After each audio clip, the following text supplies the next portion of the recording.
Good morning, you bunch of drunks.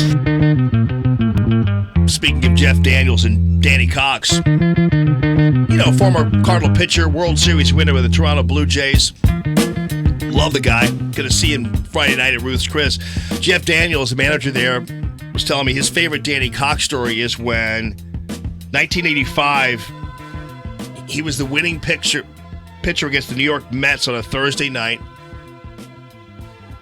Flew down to Georgia, punched his brother-in-law twice for threatening his sister. Oh, my gosh. And then flew back for the Cubs and Cardinals game.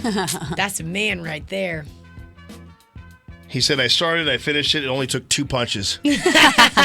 Someone threatens my family, I'm going to punch him. And so he flew down to Georgia after the game, punched his brother-in-law, and flew back. Love it. Ladies and gentlemen, Kennedy. Kennedy, welcome with open arms. Hello. Kennedy's funny because her schedule is such that sometimes she calls kind of later than normal, and then sometimes she calls earlier than normal, and the poor thing's been hanging on the line now for about 5 minutes. So I appreciate you, as always, Kennedy. You are the best. Oh, Jamie. Hallelujah. Hey. The intrepid Kennedy. Where are you right now, by the way? Oh, I'm on the Upper West Side getting ready to run through Central Park, and then I'm going to run over the 59th Street Bridge. That is cool because that's right. You were like a what did you take part in? It wasn't a marathon. It was the triathlon. A triathlon. Yeah.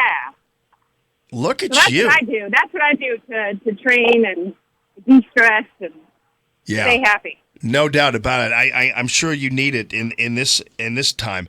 So the healthcare bill is something you have your eye on, and there are a lot of people out there saying, well, it's going to kick like 24 million people off, but apparently the whole 26-year-old stay on your parents' plan is still part of the new plan, right? Yeah, unfortunately. And, it's like my whole thing this last week has been, you know what, screw it. Let's just get the government completely out of healthcare. Completely out of it. Let people buy their own insurance. Let different companies compete to offer reasonable plans. And let's see what happens if people actually get to choose their own destiny when it comes to their health care and health insurance. And, that's something that neither party is willing to do. And all they're doing is watering down Obamacare and making it the exact same thing with more problems and more complexity. And all they're doing is adding layers. They're not taking anything away that turns it into a more efficient, just system.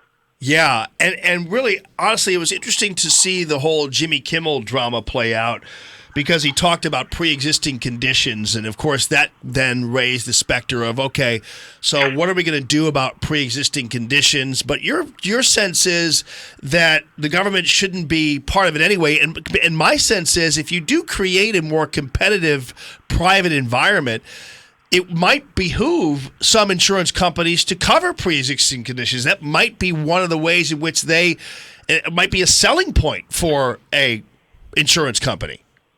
Yeah, absolutely. And, one of the things that got members of the Freedom Caucus and some members of the Tuesday group on board was this idea that states could get a waiver so they don't force insurance companies to charge the exact same amount regardless of the condition you have.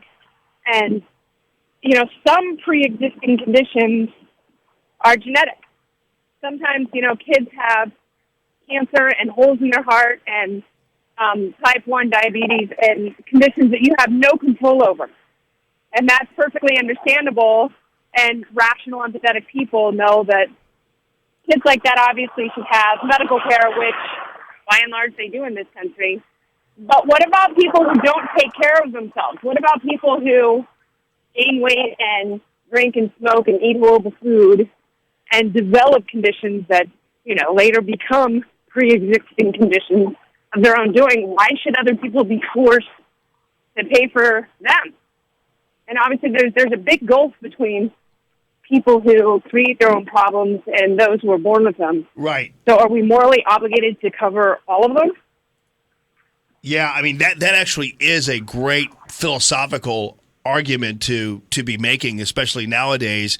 And it just goes to show you that, again, if you go back to truly private enterprises, the competitive market, the market itself will create certain demands. And that's kind of how it should work. I realize that's a fantasy these days, but it shouldn't have to be.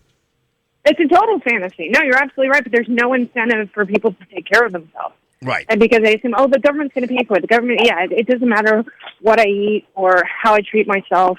No, the government will take care of it. No, that's wrong. Yeah. That's absolutely wrong to take money from other people, some people by force, and give it to other people because they couldn't make behavioral changes.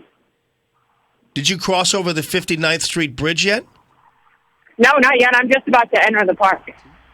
I'm on a lovely tree-lined, fairly quiet street, and that's why you're not hearing sirens. Well, I'm gonna. Well, yeah, that's it. That's the 59th Street Bridge song. Right. Because I can I'm tell. going to be feeling so groovy here in like 10 minutes. I can tell you're feeling groovy already. Because you're running. Are you running while you're talking to us? No. Oh, okay. No. Just walking fast? I've got a nice brisk walk going. Oh, nice. People are put off by some of my ultra-libertarian loud views that I'm spouting. It's it's the Upper West Side of New York. I mean, they're all a bunch of communists over here. I know. I love it. Well, you keep on feeling groovy, Kennedy, and we love you. And thanks so much for hanging out with us, as always. Oh, I love it.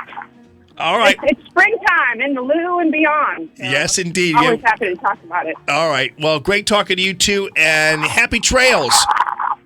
Freedom, baby. Freedom, baby, at Kennedy Nation.